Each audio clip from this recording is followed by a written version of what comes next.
Hola, muy buenas tardes. Yo soy Rodrigo Tirado y tengo el placer de estar una vez más con ustedes aquí en el marco de conferencias La Edad Media a la luz de la arqueología y la literatura.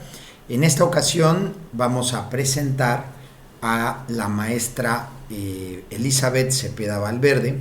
Ella es licenciada en arqueología por la Escuela Nacional de Antropología e Historia, maestra en letras españolas por la Universidad Nacional Autónoma de México y doctoranda en letras por esa misma, la máxima casa de estudios. Ha colaborado en diversos proyectos de investigación arqueológica en la Universidad Nacional Autónoma de México, así como en el Instituto Nacional de Antropología e Historia, además de elaborar como editora en revistas e instituciones como el Colegio Mexiquense, la UNAM y la UNESCO. Además ha participado en diversos congresos nacionales y también internacionales sobre cultura material, arqueología y literatura. Sus líneas de investigación se centran en la literatura medieval, particularmente en los aspectos médicos y filosóficos relacionados con el cuerpo humano y sus múltiples manifestaciones literarias. El día de hoy, como algo excepcional y por motivos de traslados, horarios y digamos diversos motivos incluso pandémicos, estamos esta vez la conferencia será pregrabada, pero la maestra Valverde nos la presentará y estará disponible para resolver preguntas al final de la conferencia por medio, digamos, por vía chat. La conferencia del día de hoy se titula Pollos, gallinas y anzarones y su transformación en el discurso literario de la Celestina. Adelante, maestra. Hola, ¿qué tal? ¿Cómo están? Buenas tardes a todos. Pues muchas gracias por estar aquí, aunque sea a través de sus pantallas. Y antes de comenzar, quiero darle las gracias al doctor Rodrigo Tirado por su invitación a participar en este ciclo de conferencias sobre la cultura medieval desde esta perspectiva, tanto arqueológica como literaria, y al Instituto Cultural Helénico. Entonces, bueno, comienzo a dar lectura a este trabajo que yo titulé Pollos, gallinas, anzarones y su transformación en discurso literario en la Celestina. Antes de comenzar, quisiera comentar que este trabajo forma parte de un contexto más amplio que tiene que ver con cuestiones sobre la corporalidad, sobre la sensorialidad y de cómo estos discursos corporales se relacionan con la creación del discurso literario. Sí, en esta ocasión me voy a enfocar en uno de los sentidos en particular, que es el sentido del gusto, y que ya ustedes verán más adelante que para los hombres medievales, por lo menos de la Inglaterra medieval, el sentido del gusto era entendido como algo mucho más amplio de como lo entendemos hoy día, puesto que para ellos el gusto se dividía en dos partes, ¿no? Por un lado estaba el sentido del gusto como taste, es decir, como este probar o degustar, y por el otro lado estaba el sentido del gusto como speech, es decir, como este discurso o estas palabras que fluyen a través del mismo órgano a partir del cual probamos los alimentos, que es la boca. Entonces, a lo largo de la obra, pues confluyen todos estos discursos sensoriales, no solamente del gusto, sino del resto de los cinco sentidos, junto con otro tipo de discursos, ya sean literarios o científicos, y que van configurando la trama de la obra de la Celestina. Entonces, bueno, les voy a compartir la pantalla con la presentación en unos minutos. Ok, listo, me parece que ya se ven. Y bueno, aquí está esto que les comentaba sobre el sentido del gusto. Y bueno, sabemos que en la Celestina pues hay la participación de diversos autores. Entonces, todos estos autores a lo largo de la obra utilizaron abundantes elementos referentes al cuerpo, Tenemos por un lado el aspecto físico de los personajes, que en la Edad Media pues estaba entendida dentro de los tratados de fisionomía, que básicamente lo que expresaban era que el aspecto físico o exterior del rostro del ser humano, pues lo que estaba reflejando eran cualidades del interior, es decir, cualidades morales del individuo. También hablan en la obra sobre los medios para embellecer el rostro, es decir, lo que conocemos como los afeites.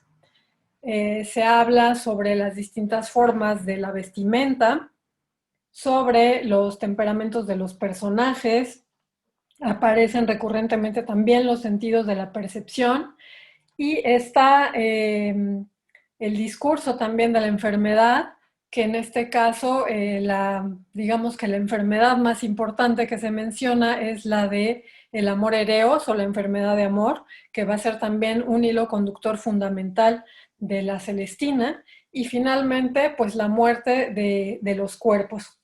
Entonces, la integración de todos estos elementos corporales no es algo arbitrario ni casual, sino por el contrario, cada uno de estos aspectos que retomaron y la manera como lo convirtieron en discurso literario fue algo tanto deliberado como consciente. El cuerpo en sus distintas manifestaciones, entonces, pues fue utilizado con fines literarios. Del mismo modo que los rasgos físicos y las actitudes, los alimentos también se transforman en literatura en el momento en el que cobran ya sea un sentido o un significado que va más allá del sentido literal. Sabemos que en la Edad Media la composición del discurso estaba regida tanto por los principios de la poética como de la retórica. Estamos hablando de un periodo en el que la escritura ya comenzaba a despuntar, luego de que reinó la oralidad durante siglos en la transmisión literaria. Entonces, aquí los distintos autores, pues lo que hacen es recurrir a una gran cantidad de conocimientos previos y a su memoria, es decir, a un proceso de intelectio que precede a la construcción del discurso literario en sus distintas fases.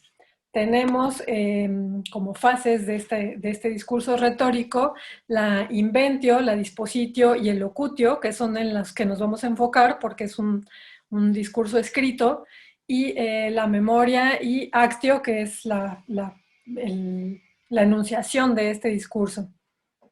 Entonces, pese a esta multiplicidad y complejidad que hay en la escritura de la Celestina, en este proceso de inventio, que se refiere precisamente al hallazgo de las ideas con las que van a establecer los contenidos del discurso, pues observamos que hay ciertos elementos en común y que no es que se deba a que hayan sido transmitidos por los autores entre sí, sino que corresponden a un horizonte cultural que comparten no solamente los autores entre sí, sino también los receptores, ¿sí? Todos ellos dominan los discursos científicos, literarios y filosóficos de la época que aparecen en la obra. Entonces, la inventio es probablemente esta fase de la construcción del discurso que más nos concierne o nos atañe en relación con las distintas concepciones que se reflejan en la obra sobre el cuerpo humano. Pero bueno, vamos por partes. Y retomando la cuestión de la corporalidad y de su inserción en el discurso literario, la tradición del pensamiento epistemológico medieval estaba basada en la percepción sensorial, ¿sí? Donde el acto de sentir es el primer paso que va a tener como resultado el proceso cognitivo. De modo que todo tipo de conocimiento va a comenzar por los sentidos. Sí, Santo Tomás de Aquino por eso afirma que no hay nada en el intelecto que no haya pasado previamente por los sentidos. Desde un punto de vista teológico y filosófico, el sentido de la percepción que más se apreciaba por sus cualidades era el de la vista. ¿Sí? ¿Por qué? Porque había una especie de distancia que separa al objeto de aquel que lo percibe. Y esto de algún modo era visto como una ventaja cognitiva o una ventaja moral y estética. ¿Por qué? Porque la vista te permitía percibir objetos situados en la lejanía de todo tipo de características, de cualquier tamaño, de cualquier tipo, y que estaba en contraste con la percepción a través de otros sentidos de proximidad, como serían, por ejemplo, el gusto y el tacto. Para Aristóteles, el gusto, de alguna manera, formaba parte del tacto, porque a través de la lengua no solamente se percibían los sabores, sino que también se podían percibir ciertas características como la suavidad, la dureza, la aspereza, ¿sí? Es decir, cualidades que corresponden propiamente al tacto. Entonces, dada esta capacidad de la lengua de percibir texturas y también las cualidades como la frialdad o la calidez, Aristóteles llega incluso a considerar que ambos conformaban un solo sentido. Sin embargo, pues ya esta particularidad de discernir los sabores, que no se pueden percibir de ninguna otra manera, por ejemplo, a través de la piel, pues es lo que motiva que Aristóteles separara los dos sentidos en su esquema sobre la percepción. En algunos contextos, como el de la medicina, el gusto era muy valorado por su utilidad pedagógica, porque es el único de los sentidos que permite conocer la naturaleza de muchísimas cosas, ¿no? De varios objetos. No podemos a través de ningún otro órgano sensorial, como con la boca, por ejemplo, tomar una sustancia, probarla con la lengua y introducirla por completo dentro de nuestro cuerpo. Solamente el gusto nos permite como tener este tipo de conocimiento. También el gusto era empleado en la medicina como una herramienta diagnóstica. Los físicos o médicos solían probar los fluidos corporales de sus pacientes, incluso la orina, y, por ejemplo, si la sangre les sabía demasiado amarga, lo que estaba indicando era que había un exceso de cólera en el cuerpo. Esto pues les representaba a los médicos una guía más confiable para poder alcanzar la salud en comparación con el uso de otros sentidos, por ejemplo la vista, que en este caso pues resultaba no ser eh, tan valorada como en otros contextos, porque la vista podía resultar engañosa. También los pacientes pues eran susceptibles de percibir cambios en el sabor de ciertos alimentos, ¿sí? Si por lo normal alguno de ellos tenía un gusto dulce y de repente les sabía amargo, pues esto estaba también indicando que había una corrupción de los humores. En el terreno ético había ciertas reticencias con respecto al gusto y el tacto, porque se trataba de sentidos en los que la proximidad o el contacto es necesario. Entonces, esto los convierte en elementos que son potencialmente peligrosos por su propensión al pecado. Sin embargo, bueno, estos sentidos de proximidad también eran valorados por su aportación a la preservación de la vida, por ejemplo, en el acto de comer o en el acto reproductivo, ¿sí? Que permitían preservar la especie humana, pero sin olvidar que la falta de mesura en cualquiera de estos actos a lo que conducía era el pecado de la gula y de la lujuria, que eran algunos de los pecados más graves, ¿no? Considerados en la religión.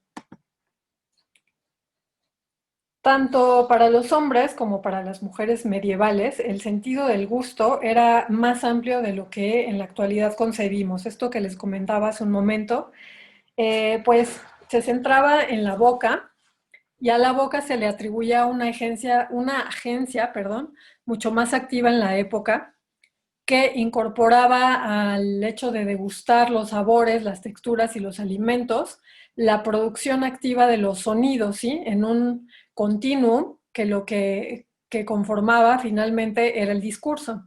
Entonces era frecuente que el habla se enlistara dentro de los sentidos de la boca. Como más propiamente se les llamaba en la Inglaterra medieval, eran the senses of the mouth, y uno de ellos corresponde al taste y el otro a speech, de modo que se consideraba al discurso como una especie de sexto sentido y una faceta doble de los sentidos de la boca, que yo creo que es algo que podía estar presente en la mente de los autores de la Celestina, y que pues esta misma idea convertía a Celestina a ella misma en una creadora de discurso. Bartolomé Englico sumó a la relación entre degustar y hablar un vínculo establecido entre la boca y el alma interna, evidenciando que los sentidos de la boca iban más allá de lo físico y que la voz afectaba al resto de los sentidos, de modo que una voz que era muy fuerte o muy aguda denotaba signos de maldad o de culpabilidad, mientras que una voz dulce hacía a la gente alegre y muestra tanto la fuerza como la virtud y la pureza de su alma. Recordemos, por ejemplo, que el significado de nombre de Melibea es la de la voz dulce. San Isidoro de Sevilla también notó que la boca es la mensajera del alma y que la lengua recibe la influencia del espíritu animal. Este espíritu animal es el que forma las palabras y el que expresa el significado de estos pensamientos que están en el alma. El espíritu neumanimal es este que reside aquí en esta parte del cerebro y que estaba encargado de ciertas funciones como la percepción y el movimiento. Este espíritu animal pues se opone al neuma vital que está aquí en el corazón y que estaba encargado de regular la sangre y la temperatura del cuerpo. Tenemos también el neuma natural o espíritu natural que reside en el hígado y que estos estaban encargados de la nutrición. La palabra entonces era poseedora de un gran poder, según se estimaba en la Edad Media. Podía tener efectos directos tanto en el que hablaba como en el escucha. Por ejemplo, se creía que cuando provenía de una multitud, la potencia del discurso aumentaba, ¿sí? Como ocurría en otras circunstancias similares al tacto o la vista. Un ejemplo del poder de la vista, pues sería el mal de ojo, que es una potencia que podía ser dañina, pero también la vista de una multitud, siempre que tuviera, digamos, como buenas intenciones, podía resultar benéfica. Esto mismo sucede con la voz, cuyo poder se amplifica, por ejemplo, en la oración, ¿sí? Pero las palabras, pues evidentemente no siempre son utilizadas de manera favorecedora, ¿sí? También puede haber una corrupción del discurso, por ejemplo, por el uso de las malas palabras o por escuchar doctrinas que no son cristianas, o, por ejemplo, cuando se utiliza en hechizos o maldiciones, como ocurre en el conjuro que hace Celestina a Plutón, que, pues, por supuesto, tiene propósitos malignos. De este modo, el habla, como uno de los sentidos de la boca, se relacionaba de manera muy estrecha con la actividad del alma, ¿sí? Esto evidenciaba la calidad moral de un individuo, pero también tenía un enorme poder y una influencia para aquel que enunciaba el discurso y para aquel que lo recibía. Woolgar, que es un autor que ha tratado estas cuestiones de la sensorialidad, habla de la importancia de este sentido y dice: el habla se enumeró como un sentido o se presentó en una lista de facultades corporales de formas que sugieren que se interpretaba comúnmente como un sentido, particularmente a nivel popular. Esto le dio al habla un poder especial, transmitiendo no solo el sentido de las palabras en términos de gramática y vocabulario, pero también, más allá de eso, las cualidades morales o espirituales que pudieran estar asociadas con el hablante o con el sentido literal de las palabras. Además del sentido de las palabras, otras cualidades se transmitirían al oyente, entrando en su cuerpo y espíritu a través de sus sentidos. Las palabras pueden usarse para crear un ambiente benigno o dañino o para transmitir sugerencias positivas o negativas. En esta cita de Woolgar podemos percatarnos de la enorme importancia que se le daba en la época a las palabras y del uso que se le daba en el discurso, ¿sí? No solamente en términos literarios, sino también morales. Y yo creo, estoy casi convencida de que los autores de Celestina partían de esta misma perspectiva y que echaban mano de todos estos recursos en el proceso de la inventio. En lo que concierne al sentido del gusto en relación con los alimentos y con el acto de comer, el comer se explica fisiológicamente a través de una operación en la que el espíritu o el neuma animal se lleva a la lengua a través de los nervios que están alrededor de la lengua, ¿sí? Es decir, lo que tratan de explicar es que la lengua por sí misma no es capaz de probar las sustancias, sino que cuando las sustancias tocan los poros de la lengua, baja este espíritu animal que vimos que parte del cerebro y lo que hace es obtener una semejanza de este sabor para llevárselo al alma y que el alma produzca una estimación de cuál es este sabor. ¿Sí? Es un proceso cognitivo bastante complejo y en el que intervienen otras ideas que se tenían en cuanto a la percepción, ¿no? En donde los objetos emiten una especie de partículas que son percibidas a través de los espíritus. En una división más compleja de los sabores que la que hace inicialmente Aristóteles, en la Edad Media pues se clasifican hasta 8 o 9 tipos, entre los que se consideran el sabor dulce, graso, amargo, salado, agrio, áspero, picoso y vinagroso. Entonces, la inclinación que conocemos por los alimentos dulces, pues fue ya algo un poco más tardío y que evidencia una jerarquía social en la que los grupos acomodados tenían acceso al consumo de azúcar. En la Edad Media temprana, pues el sabor que predominaba era el salado y en comparación con los fines de este periodo donde se regresa hacia lo dulce, pero que tiene que ver con este descubrimiento del nuevo mundo. Esta categorización de los sabores es importante en la medida en que constituye una de las bases fundamentales de la dieta medieval. ¿Sí? La dieta medieval tenía como objetivo encontrar alimentos que fueran acordes con la propia complexión. El término, el concepto de complexión en la época se entiende como este resultado de la composición humoral del cuerpo humano, es decir, se pensaba que el cuerpo estaba constituido por los mismos elementos que componían el universo, es decir, por los 4 elementos que son agua, tierra, fuego y aire, y que se combinaban con los 4 humores que son la bilis negra o la melancolía, la bilis amarilla o la cólera, la flema y la sangre, y que uno de estos humores iba a predominar en el cuerpo de un individuo y este era el que iba a determinar cuál era su temperamento. Entonces podía ser un individuo melancólico o colérico o flemático o sanguíneo, según el humor que abundara más en su cuerpo. En esta concepción del cuerpo humano como una especie de microcosmos, ¿sí? Es decir, un reflejo a pequeña escala del universo o del macrocosmos, se creía que todos estos elementos e incluso muchos otros, como el clima o las estaciones del año, el lugar donde vivías, lo que comías, los signos zodiacales que estaban influenciando el momento en el que tú nacías, pues todos estos elementos estaban intrínsecamente relacionados. De manera que además de la combinación de los humores, pues todo esto influía en la complexión junto con otros 2 agentes, que es el calor innato del cuerpo, que es un elemento simple, y el alimento, que es un agente evidentemente externo al cuerpo y que es complejo. ¿Sí? Es complejo en el sentido de que tiene varias cualidades como la frialdad, la sequedad, la humedad, la calidez. Al igual que en el universo, ¿no? Existen estas 4 cualidades. Debido a este impacto en la constitución física del individuo, había un interés particular en la transmisión de los sabores porque se consideraba que algunos de los alimentos podían afectar la condición moral o espiritual del individuo.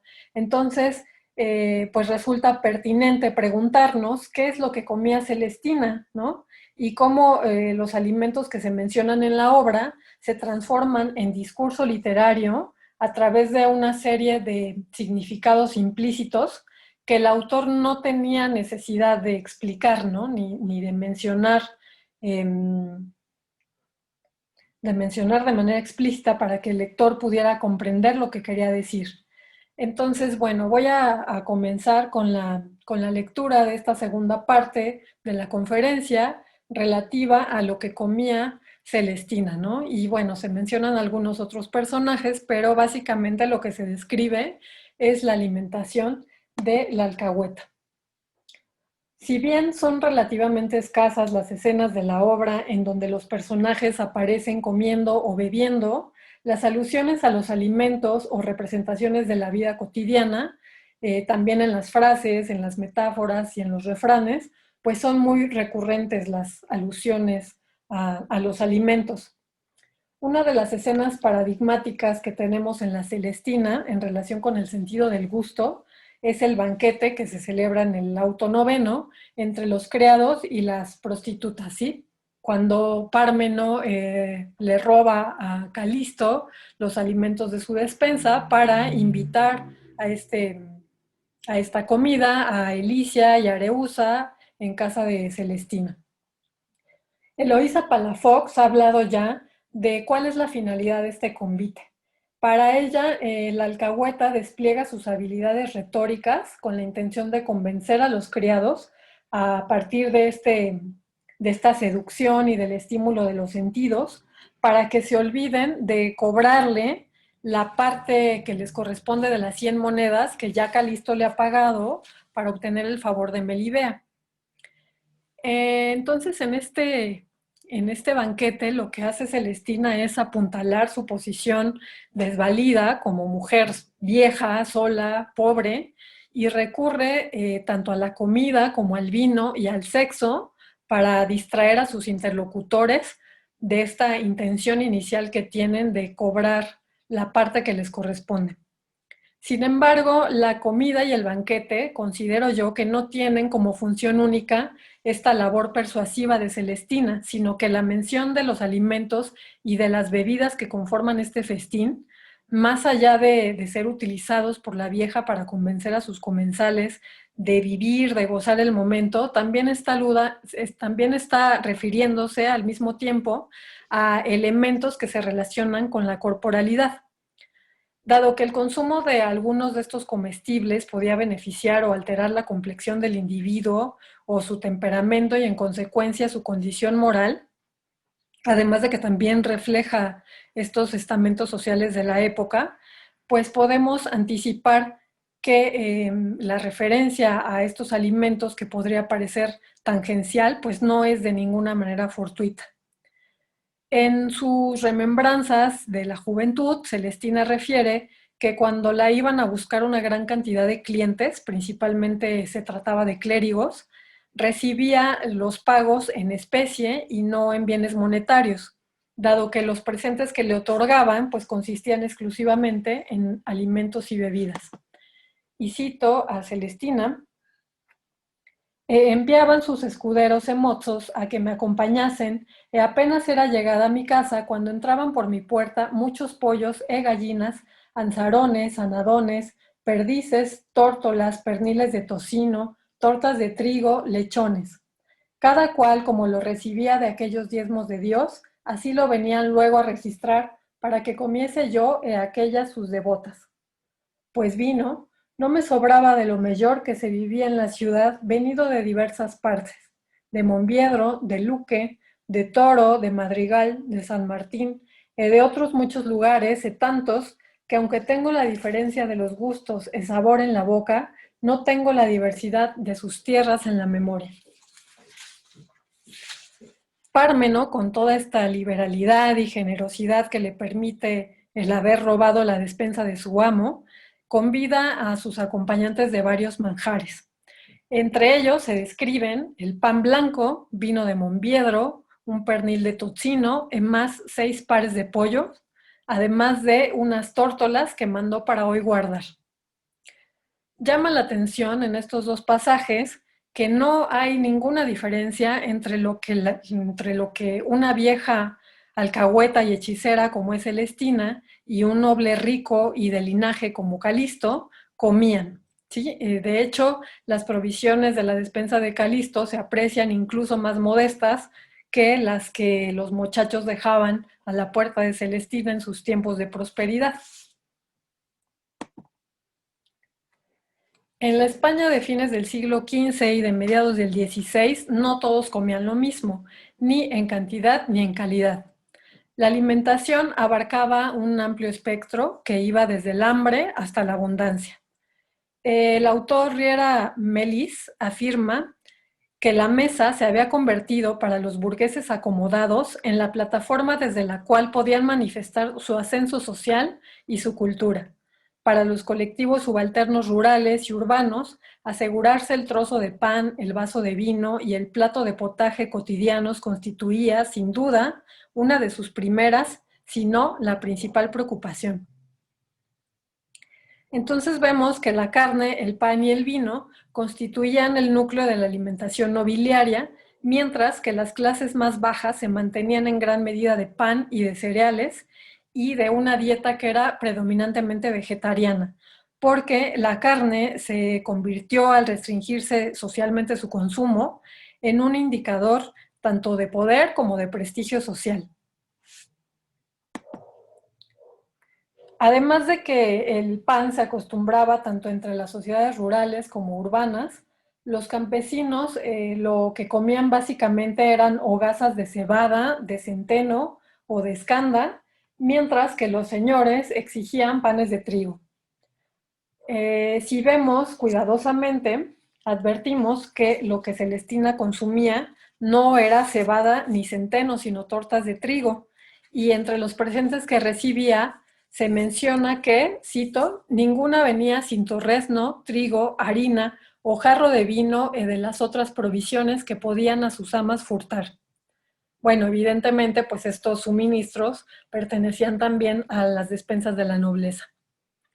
El color del pan era también un indicador de categoría social. Los campesinos, por ejemplo, consumían solamente hogazas de color oscuro, mientras que, si recordamos las palabras de Pármeno, el de la despensa de Calisto, pues es evidentemente pan blanco. Así pues, esta subsistencia de Celestina, por lo menos en su juventud, no distaba de la de un hombre rico. Básicamente consistía en carnes preeminentemente de caza menor, entre las que se mencionan a las aves, los pollos, las gallinas, los lanzarones, anadones, perdices y tórtolas, o bien carne de cerdo, como los perniles de tocino o de lechón. Desde el siglo XIII hay una distribución de los alimentos que estaba condicionada por lo que se llama cadena del ser, en la que se propone que mientras más alto estuviera colocado un hombre en la sociedad, o un animal o una planta de la cadena del ser, pues más perfectos y más nobles eran, de modo que estos estratos más altos de la sociedad tenían que alimentarse también de los animales y plantas que ocupaban los lugares superiores en el mundo natural. La cadena del ser es una de estas ideas de la cosmología clásica en la que se describe y se ordena el mundo natural, pero que más tarde se retoma también para explicar y para ordenar las relaciones sociales. Entonces vemos aquí que las aves pertenecían a las capas más altas de la cadena del ser y, como podemos observar, la mayoría de las carnes que Celestina consume corresponden precisamente a las aves, que eran un alimento caro y que estaba reservado a los paladares finos, que también eran consideradas por los médicos como viandas muy cálidas y fáciles de digerir. En los tratados medievales de medicina, los alimentos también poseían determinadas cualidades que desempeñaban un papel importante en el mantenimiento del equilibrio del cuerpo. ¿Sí? Solamente algunos tenían esta propiedad de transformarse en sustancias que fueran muy parecidas a las de los órganos del cuerpo. Por ejemplo, las plantas no tenían este mismo grado de calor que los animales, ¿sí? Que por su composición pues eran más parecidos al ser humano que los vegetales. Pese a su vejez, Celestina no presenta una complexión fría y seca, como todos los viejos, todos los viejos tenían este tipo de complexión fría y seca, sino que Celestina tiene un temperamento sanguíneo que se caracteriza por ser cálido y húmedo. Esto se evidencia tanto en su aspecto físico, y con ello me refiero a los pelos que tienen las barbas, que eran un indicio para los médicos de un calor excesivo que había en el cuerpo y que necesitaba escapar por alguna parte. Entonces esto provocaba la aparición de pilosidad al salir del cuerpo por los poros de la quijada. También evidencian su temperamento sanguíneo, esta propensión que tiene al hedonismo, a los placeres corporales del comer, del beber, a esta alegría que suele manifestar y comunicar a sus discípulos, entre otras actitudes. Entonces, las viandas de las que se alimentaba Celestina, que eran en su mayoría carnes de aves, estaban consideradas en la medicina árabe como muy beneficiosas. Entre ellas se describen las de las gallinas y los pollos, y con referencia a esto nos dice en los tratados médicos que aumentan la memoria, agudizan la inteligencia y fortalecen los sentidos. Pedro Hispano también las clasifica entre los 4 tipos de carnes que se pueden consumir sin ningún problema.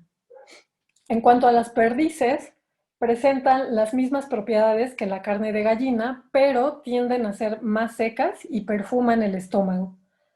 Las tórtolas, por su parte, eran consideradas por Abenzoar como la carne más sabrosa de todas las aves y se caracterizaban igualmente por ser calientes, más secas y de una sustancia suave que tenía propiedades laxantes y que podía suavizar los cólicos. En cuanto a la carne de cerdo, que procede de los perniles de tocino y de los lechones que se describen, Hipócrates afirmaba que esta era la mejor de todas las carnes porque era la más nutritiva, y también Galeno decía que es la que más se parecía a la carne humana, aunque en la Baja Edad Media no era tan valorada como la carne de las aves. De cualquier modo, en este imaginario colectivo de la época, esta dieta abundante y presidida por la carne seguía siendo un signo de poder, una fuente de energía física y de potencia sexual. Por estas mismas razones, el consumo de carne le preocupaba sobremanera a los canónigos y a los moralistas, porque para llevar una vida cristiana era necesario alejarse de la carnalidad todo lo posible, incluso en la alimentación. La abstinencia forzada por todas estas prescripciones religiosas en cuanto al consumo de las carnes, pues empezaban también a generar protestas entre las clases nobles, y pues esto provocó que se elevara la alimentación a base de pescados, que también inicialmente estaba restringida, y posteriormente pues se consideraba que tenía una connotación de virtud, ¿no? Que bueno, incluso se mantiene hasta nuestros días en el periodo de Semana Santa. Sin embargo, el consumo de carne iba en aumento conforme la Edad Media se acercaba a su fin, cuando se convirtió en un producto de acceso no solamente para las clases nobles, sino también para las clases medias y bajas a partir del siglo XIV, si bien las cantidades que consumían pues no se comparaban con las de las élites.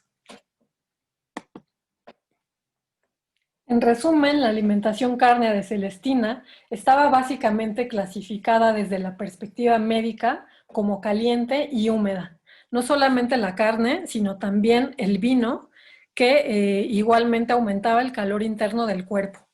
Según Galeno, esta bebida alimentaba y incluso podía considerarse como una comida, puesto que podía incrementar la producción de sangre y no se necesitaba como de una excesiva transformación para producir este humor, ¿no? Esto se menciona pues por la similitud, ¿no? de la sangre y el vino.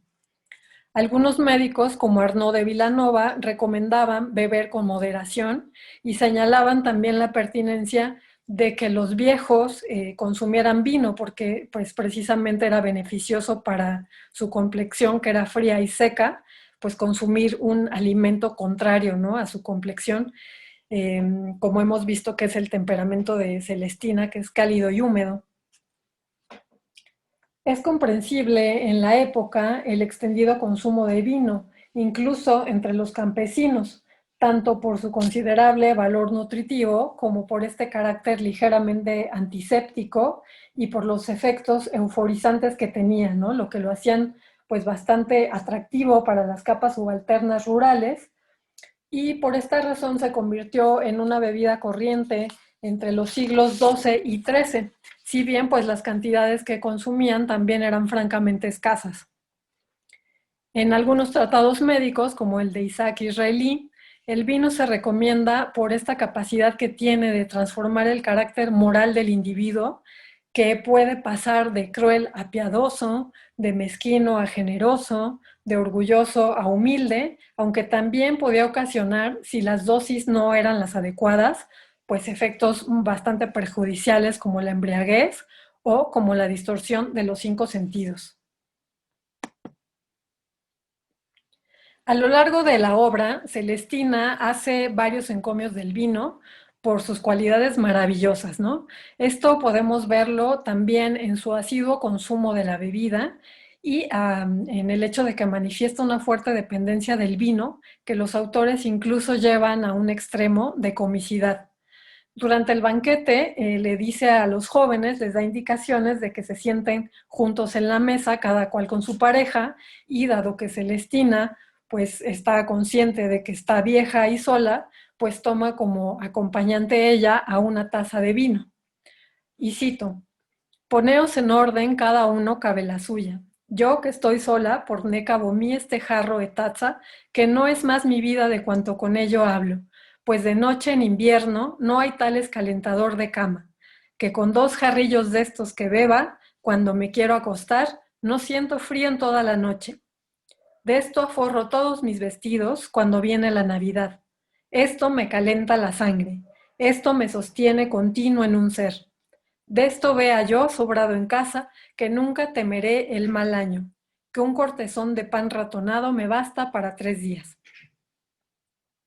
Vemos aquí que pues no solamente para Celestina es evidentemente más importante el vino que la comida, sino que además suele beberlo de una manera desmesurada. Cito este diálogo entre Celestina y Pármeno, pero todavía con mi fatiga busco lo mejor para eso poco que bebo, una sola docena de veces a cada comida. No me harán pasar de allí, salvo si no soy convidada como agora. Pármeno le responde, madre, pues 3 veces dicen que es bueno e honesto todos los que escribieron. Celestina le responde, hijos, estará corrupta la letra por 13:3. Así pues, la alimentación basada en un alto consumo de carnes y de vino no solo no mejoró su complexión, sino que la afectó aún más, produciendo esta abundancia de calidad y de calidez y de humedad por la generación de sangre que era ya de por sí el humor que predominaba en su cuerpo. Avicena también advierte que tras una serie de comidas copiosas en las que la carne fuera el elemento dominante, el paciente pues no tendría más remedio que sangrarse de un modo abundante para no caer en la enfermedad. Los problemas que Celestina tenía seguramente se agravarían durante su vejez porque estaba impedida para expulsar este exceso de humores mediante la menstruación, tampoco podía tener contacto sexual y este calor interno que no expulsaba producía una fuerte inclinación a la lujuria. El exceso de calor en el cuerpo, a su vez, generaba más sangre que se convertía en semen, también se creía que las mujeres producían semen, y de no expulsarse el exceso de este humor, ya fuera mediante el ejercicio, las sangrías o el acto sexual, era probable que se alcanzara un estado patológico. Esto explica la lujuria desbordada de la vieja, que pese a su edad se complace no solamente viendo, sino también tocando este cuerpo desnudo de Areusa, y no tiene ningún empacho en afirmar que al ver a los jóvenes amantes siente envidia y de entera con vuestro besar y retozar, que aún el sabor en las encías me quedó, no le perdí con las muelas. Este erotismo y su relación con el acto de comer se manifiesta no solamente en la envidia de Celestina, sino también en la de Sempronio, que se muestra un poquillo enamorado de Melibea, como lo evidencian sus elogios y sus deseos de saber sobre Melibea, ¿no? Ocasionando que Celestina lo reprima. Y cito, calla, loco, altérasete la complexión. Ya lo veo en ti que querrías estar más al sabor que al olor de este negocio. Fin de la cita. Las imágenes relacionadas con el sentido del gusto y el acto sexual son comunes en la obra y presentan una relación metafórica que es frecuente en el imaginario popular y en el folclore. Así Celestina se jacta de su amplia experiencia sexual en su juventud, y cito, mas como es un putillo, gallillo, barbiponiente, entiendo que en 3 noches no se le demude la cresta. De estos me mandaban a mí comer en mi tiempo los médicos de mi tierra cuando tenía mejores dientes. Fin de la cita. También las alusiones al galán o a las damas como un bien comestible son frecuentes, como cuando Celestina reprende a Rehúsa por su pretensión de fidelidad y de monogamia. Cito, de una sola gotera te mantienes, no te sobrarán muchos manjares. Y remata con un manjar solo continuo presto pone hastío. Pero el ejemplo más contundente es el de Calisto en el momento previo al acto sexual, en el que desviste a Melibea sin su consentimiento y le dice, señora, el que quiere comer el ave, quita primero las plumas. Esta insistencia en equiparar a Melibea con un comestible se confirma en el Parlamento de Tristán, que se refiere a la percepción que su amo debe tener de Melibea. Cito, ha de ser para él cebo de anzuelo o carne de buitrera, que suelen pagar bien el escote los que a comerla vienen.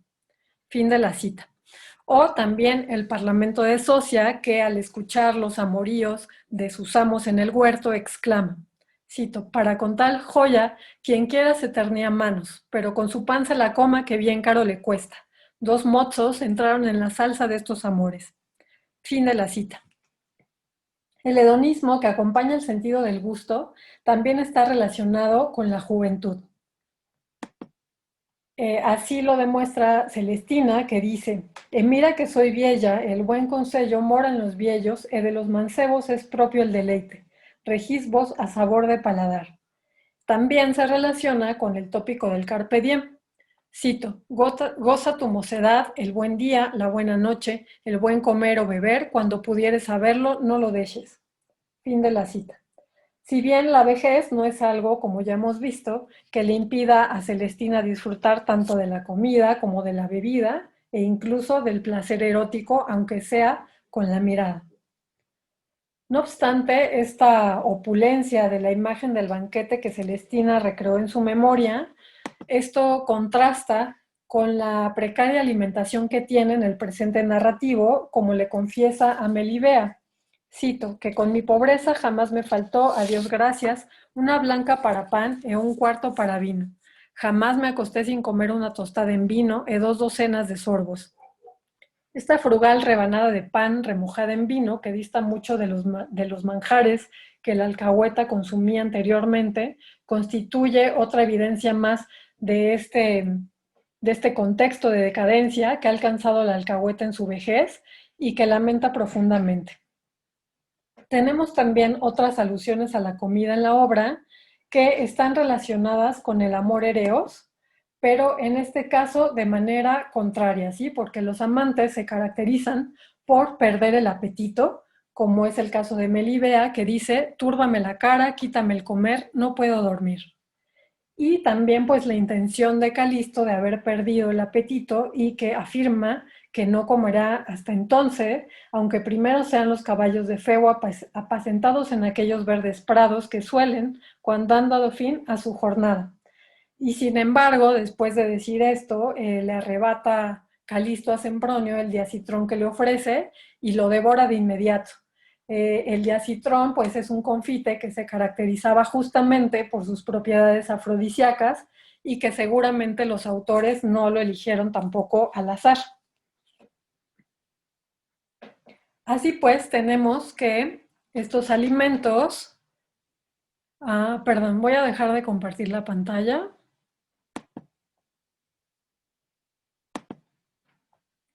Listo.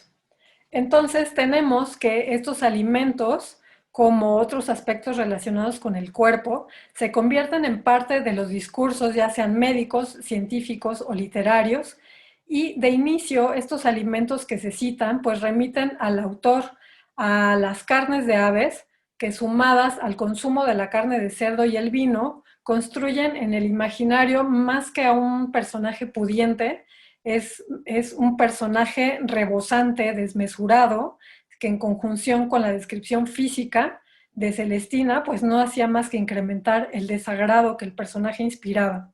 Su vejez, su fealdad, la cicatriz en el rostro y sobre todo estos pelos que tenían las barbas confluyen en una construcción no solamente física del personaje, sino sobre todo moral, que lo que nos revelan es el retrato de una mujer viciosa y deleznable, que tiene una lujuria desbordada para la avanzada edad que tiene y un deseo desmedido de bienes materiales, edificando con esto el mejor ejemplo de los excesos que caracterizan a la obra y que llevan a todos los personajes a un fin desastrado.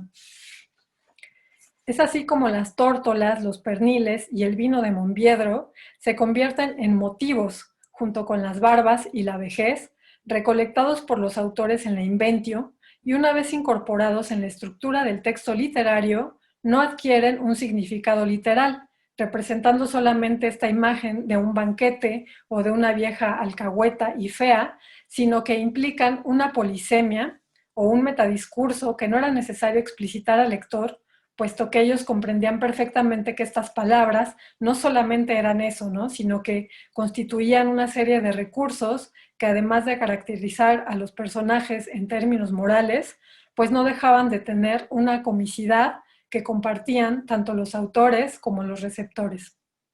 Bueno, esto sería todo por mi parte. Les dejé en la presentación mi correo por si alguien tuviera alguna duda, sugerencia o comentario, pues pueden hacerlo por este medio. Muchas gracias a todos y que tengan buena tarde. Hasta luego. Muchísimas gracias por su conferencia, maestra Cepeda. Le agradecemos muchísimo su participación.